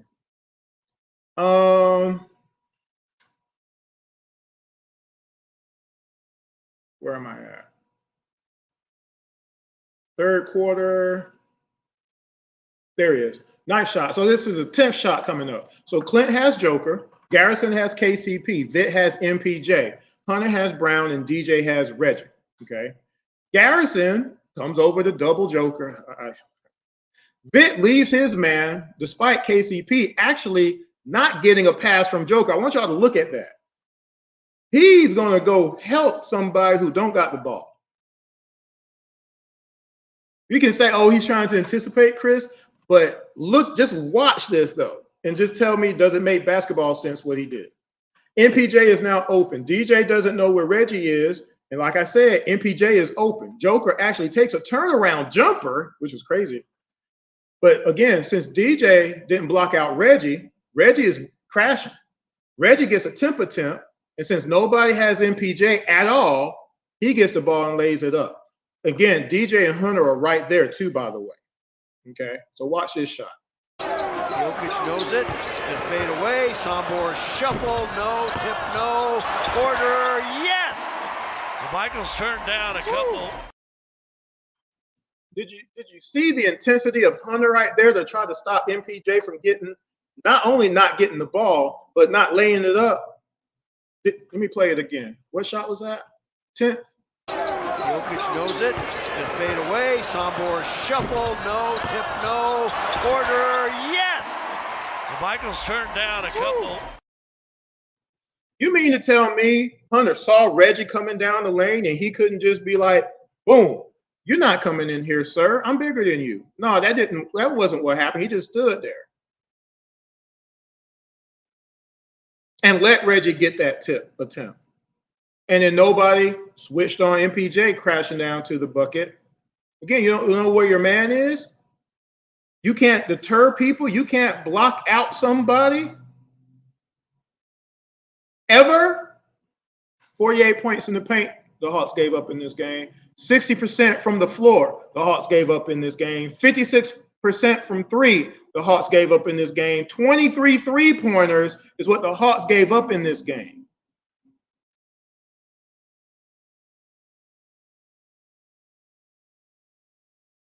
#11 shot, third quarter. Again, team defense, help defense. I want y'all to watch DJ in this particular case. Reggie has the ball, passes it to Joker. Hunter gets beat by KCP. All right. KCP drives to the bucket. Joker passes the ball. DJ doesn't move to stop KCP. And KCP gets a layup. Nuggets go and get it. Reggie digs it out. Dump it. Caldwell Pope. Got it. What a pass. Just left people on the island. That's not defense. That's not playing as a team. But that's what our team does. Everybody. It's just not one player. But some players do it worse than others. That's my point. The players that are supposed to be better aren't. They're actually below average. And that's why you have to switch players out, just because of that. You don't take one of your best players and one of the best players in the NBA out. You just sprinkle in better personnel who has the better IQ that know what to do, because they have been on the first or second team, all defensive team, or gotten defensive player of the year votes. We need more players like that around. The scoring is never the issue. We just can't stop nobody. And those players were out there, and the Hawks organization chose not to get nobody. Maybe Dyson will work out. Maybe that'll be one. That'll be a first. Somebody got some pride, wants to stop his man. That'll be helpful. But we needed more, and we really needed it from the middle. Because, again, look how many layups we give up, y'all. That Pacers game that we gave up 157 points, Bruno gave up almost 30 points by himself. Muhammad Gay gave up 30 points straight up in that game. Now, he's a rookie. We can use that as an excuse, but some of those, no, you got to be better than that, Kumo G. Come on now. But again, we don't have a big man coach, and we don't have nobody on the bench that cares about defense, because we have no adjustments game to game to game. That Pacers game was the last game of the season, game 82. The Pacers shot 52% from three. The play-in game, the Bulls hit 42% from three. The Pacers had 80 points in the paint. The Bulls had 72 points in the paint. We don't have no adjustments, y'all. We don't got, just irritating. Which one was that? That was 11. 12th shot. Reggie has the ball, passes the Joker in the post, and he lays it up on Bruno. Pretty easy. But the season for Nikola Jokic's been 130th of his career, and the bucket is good. This is still the third quarter, by the way. 13th shot. Again, no defensive discipline. Joker has the ball. He drives, passes to Holiday. Holiday is open because Bogey decides he wants a double Joker after Holiday passes it back to Joker. Joker tries to pass, but the ball is deflected. Holiday picks it up. Holiday goes to the basket. Vitt is a help defender and is actually there. But Bruno, of course, leaves Joker. So Holiday just passes it back to Joker, and he lays it up on Bruno. Just the first, second chance points for them. They're just beating up Joker. Look at that. Holiday's got it. Back to Yoke, and Yoke throws it in. They're just beating Joker up and no call. Yeah, we're beating Joker up, and they're not getting no calls, but they're beating the brakes off of us, though. 14th shot. So off of a missed shot, fast break again. Joker again is bringing the ball up. Hit. We can't have that in Atlanta, though, right? We can't have nobody do that, huh? It's not allowed. Somebody on Atlanta Hawks home court asked me when we got the other I guess I don't know if he's a relative or a brother of Kumo G, but last name is Gay. And I said he's not going to play. He's not allowed. And Brandon said he wanted more context, so I broke it down. If he had a chance to play, we would have other players in the middle that plays like that, aka can hit a three at the top of the key, can drive to the basket, and finish at the rim. We would have been had that if that was something that we wanted here as an organization, to compete against all the other teams in the league that has that. All the other teams have bigs that can hit a three every now and again, and some more than that, can hit free throws, can hit a jumper from 10 feet, and can finish at the rim. Everybody else has that except here in the A. For some reason, strange reason. 14th shot. Is this the last shot of the third? No. Got a couple. Damn, we got a couple more. So, wow. 14th shot, third quarter. So off of a missed shot. Well, is this the same thing? Or did I do it? Let's see. Let me play it. Watson got a hand on it. Yoke has it. Nuggets have 3-on-2. Jokic give it to Watson. Caldwell Pope. Got it!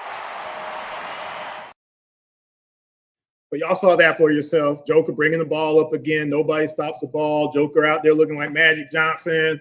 And he passes to Watson. Watson passes it to KCP because nobody's on him again. He's hitting all these threes by himself. Led the team in scoring. Somebody should stay on KCP. Last shot of the third quarter, Reggie lays it up on DJ. 105-84, Nuggets by 21, the largest lead of the night. Reggie Jackson and Reggie. Like, he literally stopped, didn't he? Didn't he? DJ just stopped. I thought I turned my, what's my call? Last shot of the third quarter officially now. So again, nobody talks, nobody communicates. On defense, that's like a primary thing you do. If you're not talking, what are you doing? You're just giving everybody up. Everybody's just left on the island by themselves, right? So DJ has Reggie, Bogey has KCP, Joker comes to set a pick, DJ gets around it, and instead of yelling at Bogey, hey Bogey, stay on KCP. Somebody who's on KCP? He defers and lets Bogey stay with Reggie. You know what Reggie does? I'll let you see it for yourself. Assists, leading to 17 points, 27 points total. Reggie Jackson, heat check, got it. You got to stay with your assignment. You got to stay with your assignment all the way through the possession. When you know who, again, this is, again, it's a recognition thing. Reggie is good at scoring. You should want your best defensive player on that guy, not Bogey. How many points has Bogey given up so far? I'm going to give you the number at the end. But again, you got too many players that defer in non-deferrable situations, if that makes sense. Score is 111-86 at this point of going into the fourth quarter. Okay, just as a reminder. Hey, Mary, what's going on? So, fourth quarter, here we go. Last quarter of this game. Uh-oh, I went to the wrong page here. First shot, fourth quarter. Here we go. So, okay, I think, is this the one? I think this is the one. So, let me ask everybody, do y'all believe this is zone defense when you watch this possession? Is this zone defense that we're playing? I just want y'all to look at it. This is. I know this is it now. This is one of the worst things I've seen in a long time as a basketball fan, as a Hawks fan, okay? It's hard for me to describe it, so I'm going to just let you watch it. Where is it? First shot. Here we go. He's going to go there every time, and Atlanta's going to try to chop it to a little zone. Jackson, Watson, Holiday, Strother, Najee. The five on the floor for Denver, all wearing headbands. Play it again. He's going to go there every time, and Atlanta's going to try to chop it to a little zone. Jackson, Watson, Holiday, Strother, Najee. The five on the floor for Denver, all wearing headbands. If this was an NFL game, that would have been zone defense. This is the NBA. And you literally had Watson and Holiday going backdoor at the same time. Anybody can get it. That's why I keep saying, y'all been hearing me say it. We don't know how to play zone defense. We don't know how to do any of the simplistic, basic stuff of NBA basketball. We look like idiots when we do it. And right there, look like idiots. That was the first shot of the fourth quarter, y'all. Second shot, fourth quarter. So Watson is about to get another layup in a row here. Nobody ball denies nobody. There's 5 players in the paint again for some reason. Reggie has the ball and dancing on Bogey. Kobe comes to double, and Watson walks up and here we go. 27th best. Reggie Jackson shaking, baking. Behind the back. Oh, what a pass pass to Peyton Watson. He's dribbling. I think he lulled him to sleep. Yeah. He lulled him to sleep. What a pass. No, all this was preventable, but we don't prevent it. We choose not to. We choose not to. Third shot, fourth quarter, last quarter, thank goodness. Reggie takes a pick from Najee and hits a shot on Clint. Pretty easy. 6-1 at least, to be honest with you. I would agree. Nobody cares that Clint is down there. I keep telling y'all that. Some people just don't want to believe it. You don't want to recognize what it is.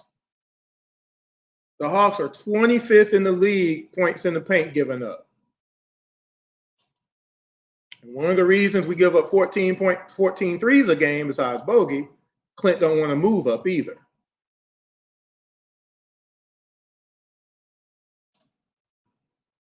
Fifth shot. Oh, wait a minute. Fourth shot. Vitt has Watson. Najee sets a pick on Vitt. Now, Clint should pick up Watson. Should. But Clint, as usual, he's not going to do that. He's going to do the opposite of that. So Watson's going to hit a wide open jumper now. He's had a good night. Bench has 35 points. Now make it 39 points. Clint, let him shoot that. Did you see what Clint did? Like, this is not something I'm making up. I'm not just saying this stuff for the sake of saying it, folks. I'm breaking each of these games down on IMTM Worldwide Radio on YouTube for Around the ATL. Make sure you go and click on that, subscribe, hit the notification button. I appreciate the support. Share this with other people who might not have seen this morning. Because I didn't get to, schedule on Facebook and stuff like I usually do. I just posted it once. Well, let me play that again for you. He's had a good night. Bench has 35 points. Now make it 39 points. How is that defense? Explain the deterrent of Watson hitting that shot. Clint didn't step up. Clint didn't contest. In fact, he backed up. Clint does that a lot. Besides overhelping on people who don't need to be overhelped. And I keep saying that. You can't recognize that the other man made it through the screen and you don't have to go to that person. And or y'all don't call switch. So that way nobody is left open. We don't do none of that on the court. It's frustrating, y'all. It's frustrating. Fifth shot, last quarter, Holiday. He was doing a little bit too much handling the ball. That's not his game. He loses it. Clint has a chance to get the ball. Doesn't. Holiday gets it back. You know what he does? Holiday. 3 to shoot. And Nuggets with Holiday corkscrew, and he knocks it in. Justin Holiday. First of all, I don't know why Clint is on Holiday in the first. It don't even matter. Let's go ahead and get through the rest of these so I can finish this up. So, 6 shot, last quarter. We have nobody that can stop anybody on the team, apparently. Hunter can't get around the pick. Clint is going to be doing the Humpty Hump out here. MPJ, you know what he's going to do? Guess. Back-to-back Wednesday, Thursday. Yeah, that'll be a challenge. Playing at Utah, a place, and Porter knocks in the triple. A place where the Now, I know it's a 20-point game at that point before the 3 was hit. But have we given up? Because that's what it looked like to me. Again, it's just a nonchalantness. It's like you just don't care. He's supposed to be our best defensive player, y'all. And this is every game he does this. Every game. Every game. Hear me. I'm showing you this shot for shot for 5 games now. Bulls, Pacers, Wolves, Charlotte, Heat, and now Denver. So 6 games. This is a regular thing. This is season after season, besides the fact that Hunter can't play 70 games a year, which he still hasn't done yet. But I'm supposed to be convinced he gives us our best chance to win games. That's just a lie. It's a falsehood. It's a lie. It's not true. 7 shot. Explain how, again, we keep arguing to keep Clint when he don't play defense well enough to keep Clint, and he doesn't score enough to be kept. Again, it'd be one thing if you're such a strong deterrent on one side of the ball that your lack of scoring on the other side is not a big deal, but that's not true. And it would be okay if he was killing it on the offensive side to where if he's not really stopping people, it ain't that big a deal. But you can't be 0 at either. Can you? Because as bad as you say Trae is, he at least can keep you in games, and he's getting the ball to people, despite what some people would say. He does that. And again, without Trae Young, we don't even get out the first round against the Knicks. We definitely don't beat Philly, and we're not even in it against Milwaukee. We should have beat Boston Celtics last year in the playoffs. And guess what? With just a little bit of extra help, we still beat Miami in that series, despite Bogey being hurt, John being hurt, Gallo being hurt, Clint not playing. We still could have beat Miami. Because as much as they were laying on Trae was still doing a couple of good things in those couple of games where he had 24 and 24. Not that first game, though. That first game was horrible. But again, Spo wasn't going to let Trae by himself beat his team. Because Trae can do that. It's proven that. Time and time again. So if nobody else is going to step up, it's kind of easy. In that particular series, Hunter did step up. Nobody else did. Kevin Huerter gave us 9 points a game in that series.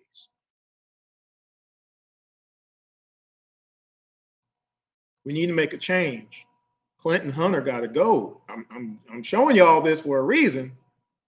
If we're going to have a real change, we got to go all the way with it. Can't just do bits and pieces. And you definitely can't run it back again for three straight seasons again. But anyway, where am I at? Where did I leave off? 7 shot. Why is Najee wide open for a 3 here? Why is this acceptable? I want someone to answer this question. Anything can happen. Watson stumbling. Najee for 3. Got it! How about Zeke Najee? He ain't supposed to be hitting threes, but you see where Clint was? What was Clint doing? Not playing defense, not being on his man, and then having the disheveled look, be like, oh, man, that's his man. What is he all man for? 8th shot, last quarter. Fast break again. Again, Hawks 28th in fast breaks in the NBA. This is going to show you another reason why. I'm going to just play this and keep it going. Now Buffkin's got it. That's another air ball. Gay with a hustle play. Now Pickett's got it. Mike Malone wants them to run. Pickett's going to shoot a 3 straight away. Got it. Wide open. Nice shot. Where is Bruno going? He let Huff wide open. You know what Huff does? He gets the ball. You know what he does?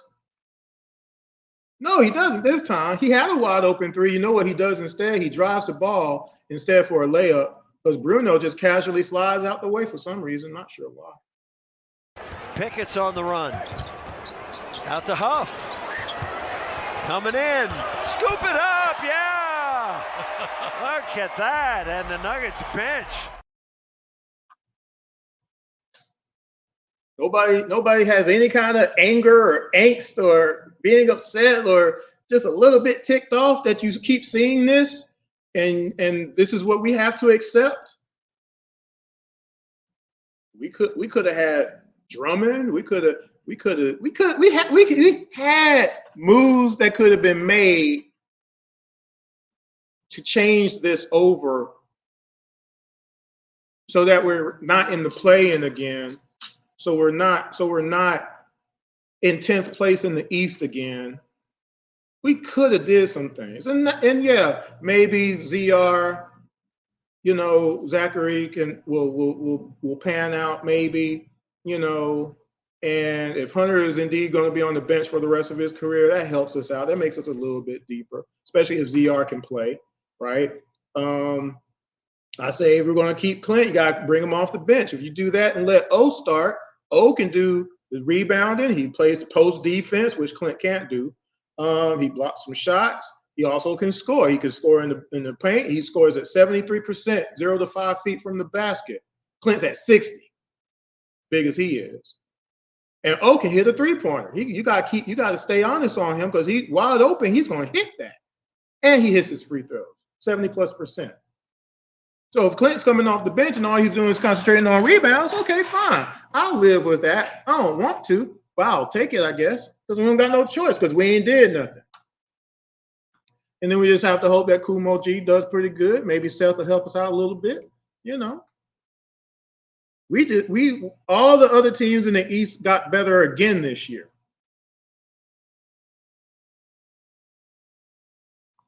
And we just stand put, stand pat. But Bruno just slid out the way there. On top of leaving his man wide open because he felt he had to overhelp again. Because that's what our bigs do. We overhelp because we don't have no training. We don't have no training. We don't have no training, no coaching on defense. This happens every game. It's not just Trae Young. As bad as y'all keep trying to make Trae Young out to be, he ain't the worst. And he's not defending primarily the people who hurt us. The people who's supposed to be better at defense, they're on those primary people, and they're the ones giving up all these points every game. Last shot of the fourth quarter. I'm just playing. Actually, though, second to last shot. From head coach Michael Malone. I think you're going to see a lot of Hunter Tyson. 54 and Huff. Ramming speed. Have you ever even heard of this dude named Huff before? I haven't. And he out there looking like I don't know, Kenya Martin or something. I don't know.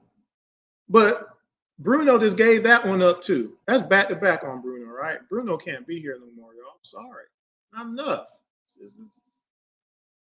But that's acceptable to some of y'all, though? Okay, cool.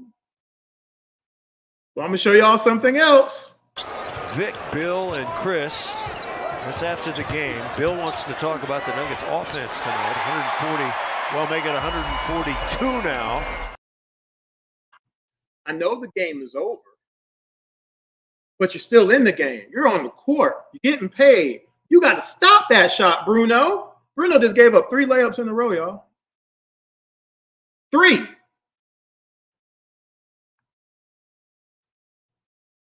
So that being said, who gave up what tonight in this game? So JJ gave up 6 points. Vic 8. Bruno gave up 14 off the bench. Hunter gave up 18. DJ gave up 23 in this game. So with him having a bad game and then giving up 23 points, yeah, not a good mix, right? Bogey gave up 26 points in this game. And Clint gave up 29.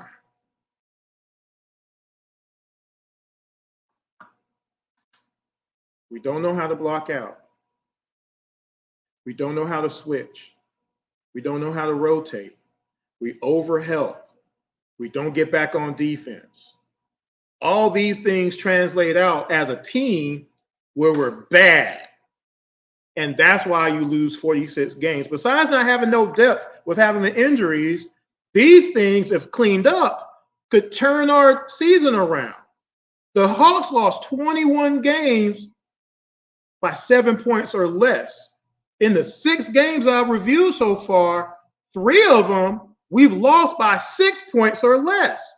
One was the Miami Heat game, 117 to 111 in double overtime. Trae didn't play that game. The Minnesota game, we lost 109 to 106, where Trae Young didn't play the last 5 shots of that game, and we left Kobe Buffkin on an island. And the Hornets game, we lost by 1 freaking point. That was Trae's first game back. And he didn't play the fourth quarter. We had a 92 to 77 point lead, and we blew it. We lost 115 to 114. because Clint Capella couldn't stop Grant freaking Williams. Couldn't do it. You know who Grant Williams is, right? Former Boston Celtic. Clint couldn't stop him. Want to know why? Because he won't come up. He won't guard him. He won't do it. Grant Williams hit 2 threes in that game. But that's what happened in this particular game. So again, if the premise is Trae Young and Trae Young alone and his defense loses all these games for us, it's not true. And even if it was true, if he's not on the court, then the Hawks should have no problem defending anybody. I'm showing you we do. And it's every game. It's every game. It's every doggone freaking game. Booker is hitting 30 on us. Eric Gordon hitting 21. Curry hitting 25. Clay hitting 24. Kuminga hitting 25. Kuminga hit 11 of 11 from the field. How is that possible? Trae Young ain't out there. So who's guarding everybody? You see what I'm saying? Like, why? Like, aren't you embarrassed that Harrison Barnes had 32 against us as they beat us? Utah Jazz, Keontae George has 25. JC had 18 and 11. Zhu Zhang had 19 or 18 points on 7 for 11 from the field. The Nets beat us 2 times. Bridges had 36 in one game. Cam Johnson, 29. Dennis had 23. Like, aren't y'all mad about all this?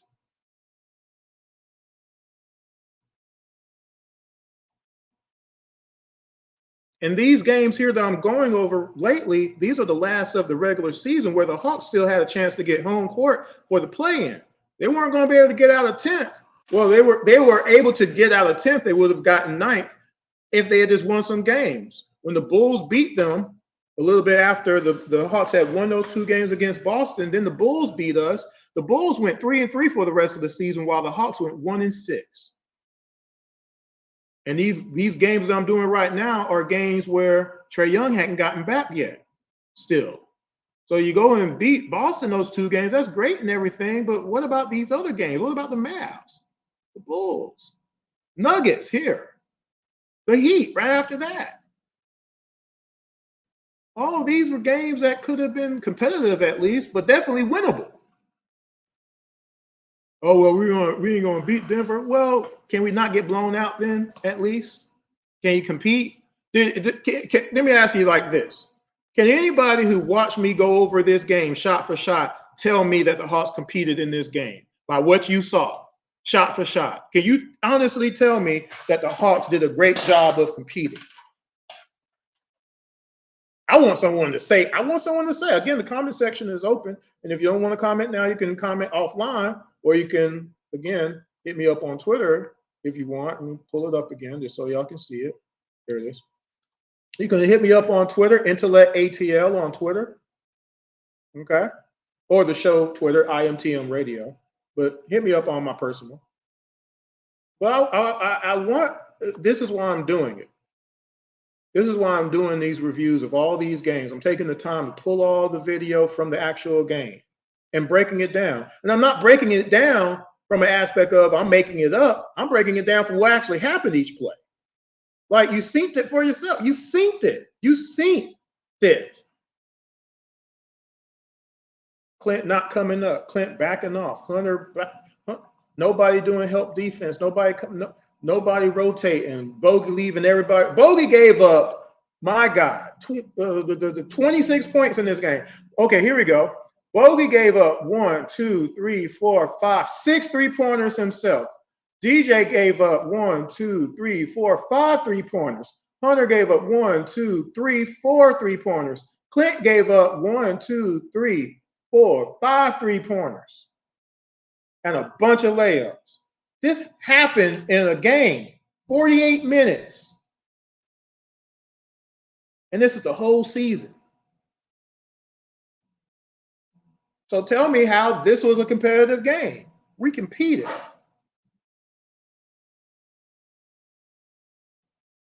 Go watch the other games on IMTM Worldwide Radio for Around the ATL, and you look for yourself.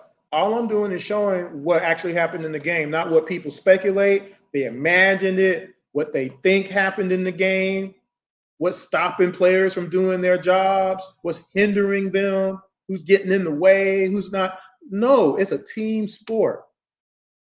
There is no 1-on-5. Jordan never. How long did it take Jordan to get to the Eastern Conference Finals? Best player ever. But how long did it take him to get to the Eastern Conference Finals? It took the Cleveland Cavaliers 13 years to get their championship with their #1 pick in LeBron James. Remember, he left and then came back. It's hard to win a championship. And LeBron's been on 3 different teams. What have the Lakers done since they won that championship in the bubble? Anybody? Right? What's Toronto done since they won their championship? Right? Patrick Ewing took the Knicks to 2 championships with basically 2 different teams. It's hard to win. Reggie Miller got to a finals, didn't win. It's hard to win. Steve Nash, 2-time MVP, never made it to the finals. It's hard to win. But at least put some pieces around you to where you have a shot. That's all I'm asking. Trae should have a shot. Trae took what we had in 2020 and got us to the Eastern Conference freaking finals, and our owner said, I'm not going to do any more to try to win it next year. I'm not going to do anything. All I'm going to do is make up excuses. Excuses.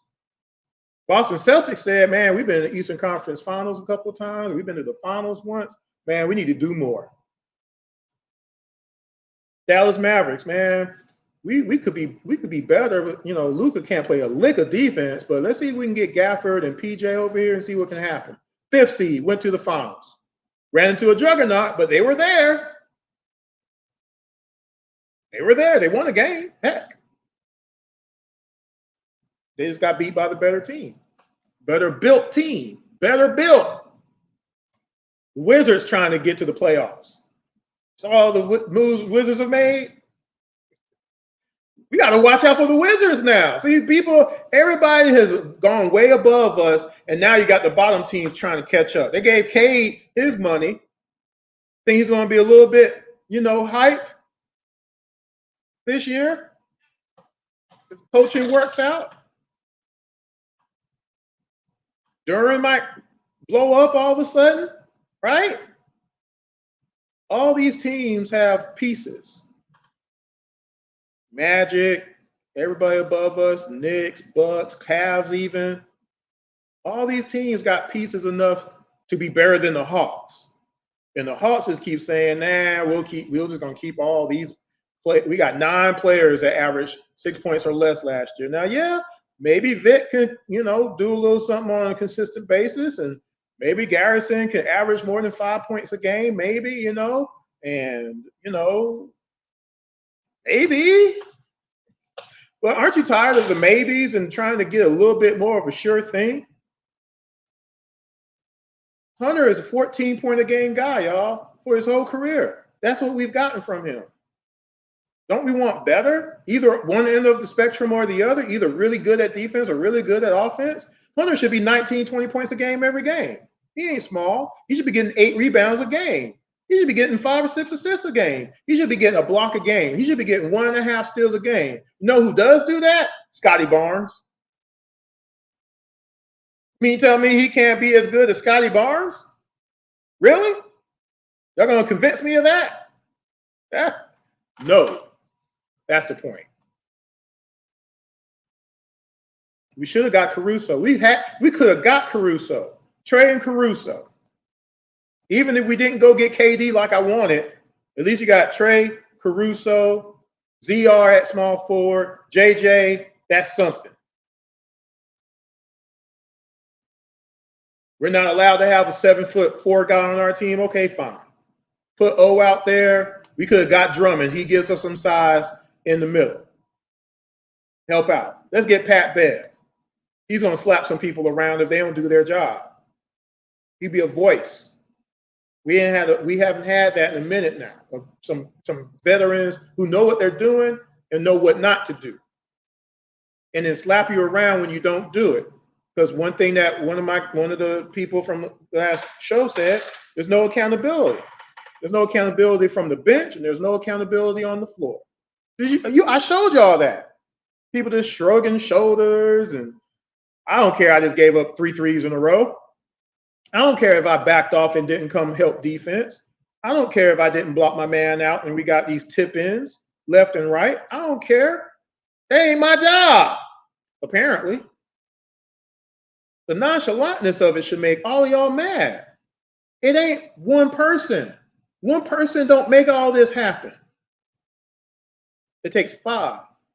And it takes another 5. That's 10 players. And another 2 or 3. That's 12 or 13 players on a team. Everybody has a responsibility to compete for all 48 minutes and to do their jobs for all 48 minutes, whatever it is. Is it your job to rebound? You need to rebound. Is it your job to block and deter shots? You need to do that. Is it your job to pass and get the ball moving around? You need to do that. Is it your job to steal the ball? You need to do that. Is it your job to score? You need to do that. Is your job to hit a 3? It's your job to do that. You need to do it.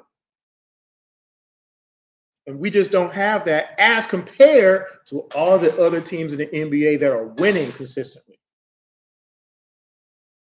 Ain't enough just to win. You need to win consistently. We were in 10th place all year. When Trae came back, we were still in 10th place. That's not an improvement. We weren't 28-0 without Trae and the rest of those players. We weren't 25-3 without Trae and the rest of the players that were out. We weren't 20-8 without Trae and the rest of the players that were out. I gotta keep reminding y'all, it wasn't just Trae Young that was out. It was Trae Young plus 3 other players. Plus, remember, Hunter was out for 30-plus games again. Because he just can't play 70 games in a season. Can't do it. It's not possible. And we're supposed to just keep Hunter and keep Clint again. And, at least we didn't bring back Bay. Because, again, if he ain't hitting this shot, he don't play no defense either. See, part of the issues at defense as a starting lineup was Bay out there. Bay can't stay with nobody either. Sorry. He rebounds for his position well, though. And if he is hitting, he's hitting. But it ain't worth it. It just isn't. Not starting lineup-wise. And again, remember, from the year before, he was coming off the bench, so that got mitigated a little bit. But going into 2023, we had JJ and Bay starting, and we didn't replace their production off the bench, and we didn't replace John's production off the bench. Remember, John hit 37% from 3 this year. He has a 40% and a 39% season in threes, y'all. Do y'all know that? Like, John Collins had a better three-point percentage than everybody on the Hawks except for Bogey. He had his worst season ever, and that brought him down to a career 35% three-point shooter. But he also plays good post defense and help defense, and he blocks shots and he rebounds and everything else. And if you give him the ball enough, he'll get you 20 points a game easy. If you give him the ball, you give him some shots. Because he can hit a jumper, he can hit a fade, he can hit a turnaround jumper, and he finishes in the paint all the time. 77%, 73%, 75%, whatever crazy mark it is, he never misses in the paint. So you lost that. You lost that ability. And we didn't replace it. We just made a decision, conscientious decision. We're going to not replace 3 roster spots, basically. And we're going to be better. We're going to rely on Trent Forrest, who's not going to shoot, not going to score for you. Garrison, who's going to get you 5 a game. Didn't want to play Patty, who can actually hit a shot. We got all these players hurt. You're not going to play nobody. Anyway, guys, it's 2 hours up. It's 12 o'clock. Let me get out of here. I got some things I got to do. So, again, one more time, if you can, subscribe to the YouTube page for IMTM Worldwide Radio. Subscribe to the channel if you appreciated what I talked about, you liked it, share it with somebody, let them watch it, see what their opinions is about this particular game, Denver Nuggets, that killed us on this game, and the why, okay? And share it with some people. You can follow on Facebook or Instagram, IMTM Worldwide Radio. Again, on Twitter, Intellect ATL. My co-host, Jordan Jackson, Jordan 23 ATL. There it is again, right there. And again, if you know anybody who needs some pictures, again, this show is brought to you by IMTM Worldwide Images. So you can go to imtmworldwideimages.com, IMTM Worldwide Images on Instagram. I did plan on coming to Atlanta Sunday, but it's not looking great. I got one person on LinkedIn who says she wants some headshots. I really don't want to come up 2 hours for just one person. So if you know anybody else who needs some business headshots, maybe they have a company or they want acting headshots, all y'all live in the ATL, Black Hollywood, and all that kind of cool stuff. You know somebody who's trying to model, you know some parents who have kids. Everybody should know parents who have kids, right? Well, maybe you want some kids' pictures or whatnot for your family. What? But yeah, hit me up, take a look, see if you like anything. And then, maybe I'll come up on Sunday. Hopefully, we'll see. But in the meantime, the next 2-hour show for all of our Atlanta sports and Georgia sports, hopefully, will be next week. I'm going to try to plan one out with my co-host, see if we can mesh up our schedules. It's been pretty difficult to do that lately, which is why I'm doing the side note shows as far as reviewing the season. It's a lot of work, but I'm willing to do it because I think people need to see for themselves. Again, a lot of people don't get to go to a basketball game in Atlanta. Some people have terrible work schedules and they can't watch the games on Bally Sports or wherever they're going to show them this year. And a lot of people, sometimes they can't listen to 92.9 The Game and listen to Steve Holman get exasperated because Clint can't finish in the paint. Oh, he just missed another shot.